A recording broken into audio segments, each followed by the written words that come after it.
നമസ്കാരം. 15ാം കേരള നിയമസഭയുടെ 10ാം സമ്മേളനത്തിന് തുടക്കമായിരിക്കുന്നു. പക്ഷേ എന്താണ് ഗവർണർ ഇന്ന് നിയമസഭയിൽ കാണിച്ചത്? ഭരണഘടനാ ബാധ്യതയുള്ള ഗവർണർ നിയമസഭയെ അവഹേളിക്കുകയായിരുന്നു. അവഹേളിച്ചു എന്നാണ് പ്രതിപക്ഷ നേതാവ് വി ഡി സതീശൻ പറയുന്നത്.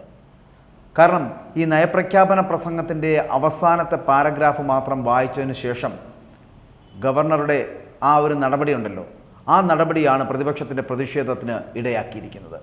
സത്യത്തിൽ അങ്ങനെയാണോ ഒരു ഗവർണർ ചെയ്യേണ്ടിയിരുന്നത്? ഗവർണർ വരുന്നത് കണ്ടു, വാണം വിട്ട പോലെ പോകുന്നതും കണ്ടു എന്നായിരുന്നു PK കുഞ്ഞാലിക്കുട്ടിയുടെ പ്രതികരണം ഇന്നുണ്ടായത്. കാരണം പ്രതിപക്ഷം ഗവർണറെ വണങ്ങാൻ കാത്തിരുന്നു എങ്കിലും പക്ഷേ പ്രതിപക്ഷത്തെ ഒന്ന് തിരിഞ്ഞുപോലും നോക്കാൻ ഗവർണർ സന്മനസ് കാട്ടിയില്ല എന്നുള്ളതാണ്. സഭാ സമ്മേളനത്തെ അപമാനിക്കുന്നതായിരുന്നു ഗവർണറുടെ നടപടിയെന്നും PK കുഞ്ഞാലിക്കുട്ടി അടക്കമുള്ള പ്രതിപക്ഷ നേതാക്കൾ ആരോപിക്കുന്നു. ഗവർണറും സർക്കാരും തമ്മിൽ നടക്കുന്ന ഒരുതരം ശീതസമരമുണ്ട്. അതൊരു രാഷ്ട്രീയ നാടകമാണ്. ആ രാഷ്ട്രീയ നാടകത്തിൻ്റെ പരിതാപകരമായിട്ടുള്ള അന്ത്യമാണ് ഇന്ന് സഭയിൽ കണ്ടതെന്നുകൂടി പ്രതിപക്ഷ നേതാവ് ആരോപിക്കുന്നുണ്ട്.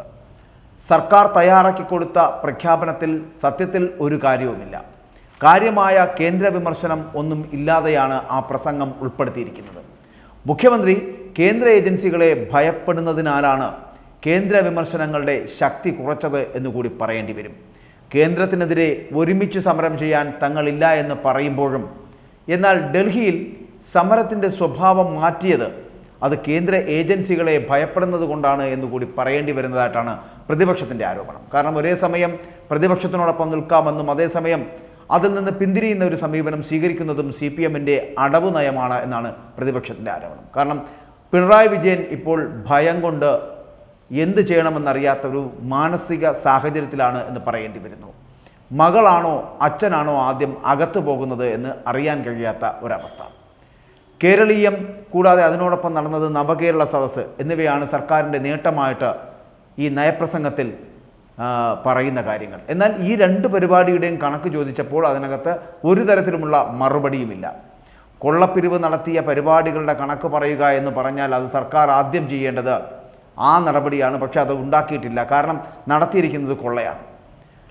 മാത്രമല്ല ലൈഫ് മിഷനെ പറ്റി ഒന്നും പറയുന്നില്ല. 217 കോടി അനുവദിച്ചിട്ട് 18 കോടി മാത്രമാണ് ഇതുവരെ കൊടുത്തത് എന്നത് മാത്രമാണ് അതിനകത്ത് പറയുന്നത്.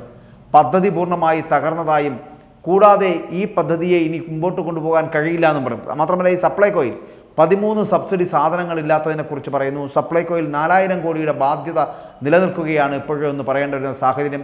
കരാറുകാർക്ക് സാധനങ്ങൾ നൽകുന്നില്ല. 5 മാസമായിട്ട് സാമൂഹിക സുരക്ഷാ പെൻഷനുകളില്ല. ആത്മഹത്യകൾ നിരവധി ഉണ്ടാകുന്നു. പെൻഷനെ മാത്രം ആശ്രയിച്ചു കഴിയുന്നവർ പട്ടിണിയിലാകുന്ന ഒരു സ്ഥിതിവിശേഷത്തിലേക്ക് പോകുന്നത് അടക്കമുള്ള കാര്യങ്ങൾ ഇവിടെ ഉള്ളപ്പോൾ അതെന്തുകൊണ്ട് ഇതിനകത്ത് ഉൾപ്പെടുത്തുന്നില്ല? ഉന്നത വിദ്യാഭ്യാസ മേഖലയിൽ നയപരമായ മാറ്റത്തെക്കുറിച്ച് പറയുന്നില്ല. ആശുപത്രികളിൽ മരുന്നില്ല. ആരോഗ്യരംഗത്തെക്കുറിച്ച് കൃത്യമായ ഒരു സൂചനകൾ പോലുമില്ല. സർക്കാർ ഇരുട്ടിൽ തപ്പുന്ന ഒരു സമീപനം. കാർഷിക മേഖലയാണെങ്കിൽ തകർച്ചയിലാണ്.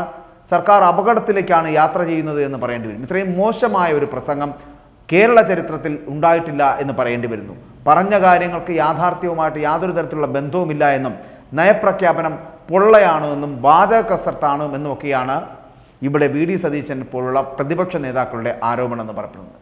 പക്ഷേ അതിനകത്ത് ഉൾപ്പെടുത്തേണ്ട കാര്യങ്ങൾ ഉണ്ടായിരുന്നു. എന്തുകൊണ്ട് ഉൾപ്പെടുത്തുന്നില്ല? ലൈഫ് മിഷനുമായി ബന്ധപ്പെട്ട് വരുന്ന വിഷയങ്ങൾ എന്തുകൊണ്ട് കൈകാര്യം ചെയ്യുന്നില്ല? ഒപ്പം തന്നെ ഇവിടെ ജനങ്ങൾക്ക് ലഭിക്കേണ്ട 5 മാസത്തിലധികമായി ലഭിക്കേണ്ട ക്ഷേമ പെൻഷനെക്കുറിച്ച് ഒരു വക പറയുന്നില്ല. ഇങ്ങനെ ജനങ്ങളുടെ വിഷയങ്ങൾ വളരെ കൃത്യമായി പറയാതെ നയപ്രഖ്യാപനം വെറും വാചക കസർത്തായി മാറുന്ന തരത്തിലേക്ക് പോയി എന്നാണ് പ്രതിപക്ഷത്തിൻ്റെ ആരോപണം. ആ ആരോപണത്തിൽ കഴമ്പുണ്ട് എന്ന് തന്നെ പറയേണ്ടി വരുന്നു. പക്ഷേ ഇവിടെ ഗവർണർ കാണിച്ച ഭരണഘടനാ ബാധ്യതയുള്ള ഒരു പദവിയുണ്ടല്ലോ, ആ പദവി അംഗീകരിച്ച് മുന്നോട്ട് പോകാൻ അദ്ദേഹം എന്തുകൊണ്ട് തയ്യാറായില്ല എന്നൊരു ചോദ്യം കൂടി പ്രതിപക്ഷം പ്രതിഷേധ സ്വരത്തോടു കൂടി പറയുന്നുമുണ്ട്. എന്തായാലും ഇന്നത്തെ നയപ്രഖ്യാപനത്തോടുകൂടി 15ാം നിയമസഭയുടെ 10ാം സമ്മേളനത്തിന് തുടക്കം കുറിച്ചിരിക്കുകയാണ്. ഇനിയുള്ള ദിനങ്ങൾ പ്രക്ഷുബ്ധമാകും എന്നുള്ള കാര്യത്തിലും സംശയമില്ല.